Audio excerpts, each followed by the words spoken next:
thank you. I don't think I've heard that in a while. Hi, Wileys. Hi. Thank you very much for coming. My name is Joanne Seves Karen Jaffe, and I don't know if it's because I was raised by Southerners, but I always feel like manners are important. Like saying please and thank you is a big thing in our house.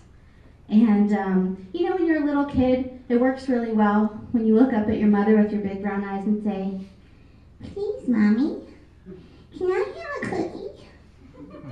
Thank you. Who wouldn't want to give that kid a cookie?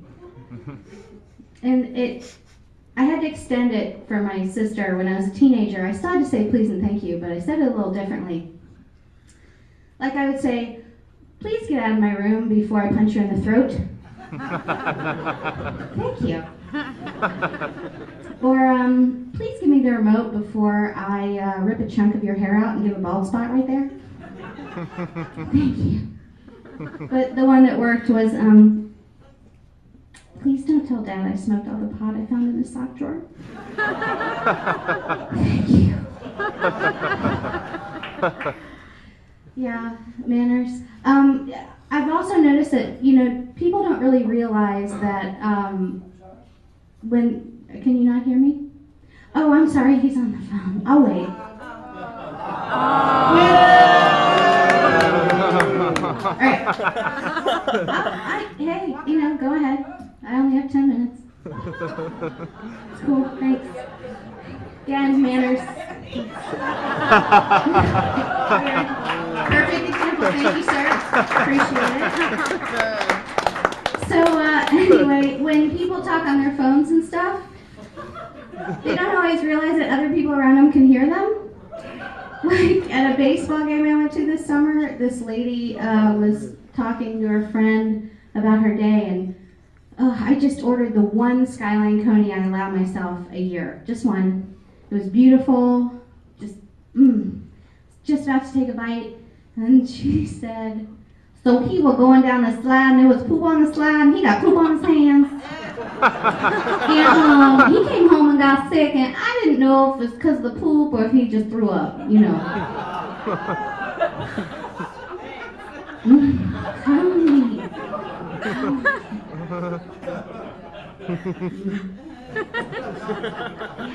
didn't need that. And I work customer service for an incentive company, and people basically shop online with us and spend points, and they get really, really mad when their stuff doesn't arrive on time, which I can understand, but you know, they don't know it. They're not always nice about it, and they like to call and ask for my manager. I don't know if you guys know this. When you call customer service departments, typically when you ask for somebody's manager, you're getting the person sitting right next to them. Yeah. Well, here's the problem. I have my own office. Nobody sits next to me. So when they ask for my manager, I just put them on hold and figure out, okay, they're calling from New York. They're calling from New York. Okay. Okay, not for nothing. I will find your order. I promise. My name's Rachel. You can count on me, all right? Worked. There was a woman that called from Wisconsin. "Oh, don't worry, Joel. I understand having a new cheese slicer is really, really important. I'll find it, I promise. You betcha." But then this woman called from Alabama, and oh, this was my favorite one. It's like something for her daughter's pageant didn't get there, I don't know. "Darling, my name's Misty May, and I'm fixing to help you. But it might could come tomorrow if you just pray to Jesus real, real hard." Calmed her down. Yeah, so when I'm not doing that, I decided to do internet dating because I'm single.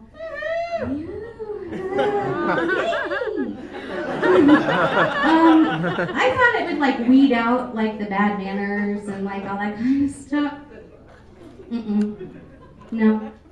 I had a guy pick me up for a date the other day, and I opened the door with my best smile on, all excited. I was like, "Oh yeah, I'm so excited for our date." And he just looked at me and said, "Dude,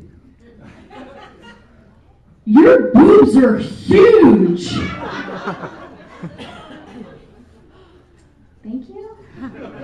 I didn't know what else to say, so I looked at him and I was like, oh, lady, your brain is tiny. Oh, total aside, ladies. Speaking of boobs, how many of you used to use your bra as a purse in college when you went out? Anyone? Nobody? Joe, okay. Thank you, Daddy. Thank you. I knew you would say that. Yeah, because it's cute. You know, you pull out your ID and you give it to the bouncer, and it's cute. It's not really cute anymore, because now my bra's starting to look like the bottom of my purse. You know, like gum and an Advil and like some change and like, you know, stuff like that. I mean, it's really not attractive anymore. It doesn't have the same effect at all. I can't carry purse on stage, sorry. Anyway, wonder why people don't call me back, huh? There was another guy who, like this gentleman here, left his iPhone on the table when we went out. And I thought, ooh, not a good sign. He's probably going to get one of those emergency phone calls from his friend saying, oh, your hamster's dying, come quick.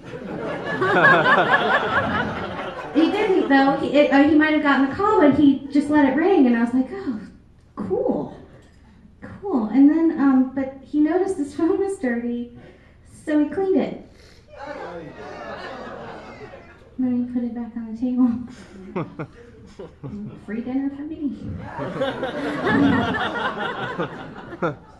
Then I went on another date with this guy. I met him in a coffee shop because I figured it was probably better. And I got there early. And we'd been talking online for a while, so I knew he was tall and all that other stuff, and I knew what he looked like.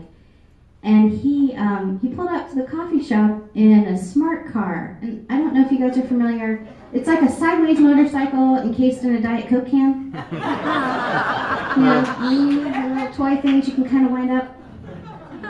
Well, he's 6'3", so he looked like a hermit crab abandoning his home. So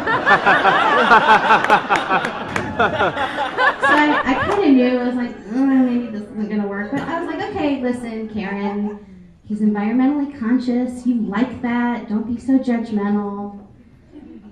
And then he walked in and said, hi. And I realized his environmental consciousness extended to his laundry. Because he likes to leave his clothes in the washing machine to dry, apparently, because he smelled like a shower curtain. Exactly. So I thought, all right, this is going to be hard, but I could do this. So I put on my best smile and said, hey, I'm super excited to meet you. I just love Starbucks. Their seasonal menu is just sweet. I like to get my pumpkin spice latte on with a little cinnamon sprinkle on it. Can I get you something? I thought, oh God, I'm home free now. Wrong. He looked right at me and said, well, I'd like an iced skinny latte, please. Would you like to split a scone? Sure. Sounds delicious. So for the rest of the time, I just sat downwind and out of spitting range. But I don't want you guys to think that it's all a disaster. I did find somebody online. It was a while ago, and we actually dated for almost 6 years. Yeah, right? Right? So it was pretty awesome. And he had impeccable manners. He was a wonderful guy until he dumped me in a text message. It's okay, really. I'm better off. But I did, I have an English degree, and I don't know if you guys, like, do you know when you get really upset and you have an accent or speech impediment, sometimes it comes out more? Well, my English degree comes out more when I'm like upset, so I get grammatical and poetic, use my big words.